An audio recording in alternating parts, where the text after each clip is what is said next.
തമിഴ്നാട് മുഖ്യമന്ത്രി സി ജോസഫ് വിജയ് ചെന്നൈ ചെത്പേട്ടിലെ bio CNG പ്ലാന്റിൽ അപ്രതീക്ഷിത സന്ദർശനം നടത്തി അവലോകനം ചെയ്തു. മാലിന്യ സംസ്കരണ സംവിധാനങ്ങൾ കൂടുതൽ ശാസ്ത്രീയമാക്കുന്നതിന്റെ ഭാഗമായാണ് മുഖ്യമന്ത്രി നേരിട്ടെത്തി പ്ലാന്റിന്റെ പ്രവർത്തനം വിലയിരുത്തിയത്. പൊതുസ്വകാര്യ പങ്കാളിത്തത്തോടെ പ്രവർത്തിക്കുന്ന ഈ പ്ലാന്റിൽ പ്രതിദിനം 100 ടൺ ഭക്ഷണ പച്ചക്കറി മാലിന്യങ്ങൾ സംസ്കരിക്കാനുള്ള ശേഷിയുണ്ട്. ചെന്നൈയിലെ ഇത്തരത്തിലുള്ള ആദ്യത്തെ അത്യാധുനിക പ്ലാന്റാണിത്. വീടുകളിൽ നിന്നും സ്ഥാപനങ്ങളിൽ നിന്നും ശേഖരിക്കുന്ന ജൈവ മാലിന്യങ്ങളെ സൂക്ഷ്മാണുക്കൾ ഉപയോഗിച്ച് വായുരഹിത അറകളിൽ പുളിപ്പിച്ചാണ് മീഥേൻ സമ്പുഷ്ടമായ ബയോ CNG ഗ്യാസ് നിർമ്മിക്കുന്നത്. വീടുകളിൽ നിന്ന് തന്നെ ജൈവ അജൈവ മാലിന്യങ്ങൾ വേർതിരിച്ചു ശേഖരിക്കുന്നത് കർശനമാക്കാൻ ഉദ്യോഗസ്ഥർക്ക് നിർദ്ദേശം നൽകി.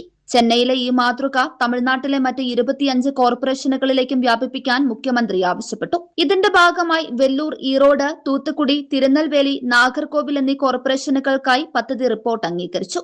ജൈവ മാലിന്യങ്ങൾ ഗ്യാസാക്കി മാറ്റുമ്പോൾ ബാക്കി വരുന്ന അജൈവ മാലിന്യങ്ങൾ റോഡ് നിർമ്മാണത്തിനും സിമന്റ് വ്യവസായങ്ങൾക്കുമായി മാറ്റിവെക്കാനും അദ്ദേഹം നിർദ്ദേശിച്ചു.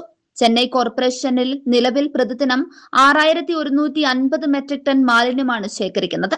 നഗരത്തിലെ ലാൻഡ് ഫില്ലുകളിലെ ഭാരം കുറയ്ക്കുകയാണ് ഈ പദ്ധതിയിലൂടെ തമിഴ്നാട് സർക്കാർ ലക്ഷ്യമിടുന്നത്. News 99 news, Chennai, Tamil Nadu. Bridal craft, the wedding mall, Pan Bazaar, Tirur.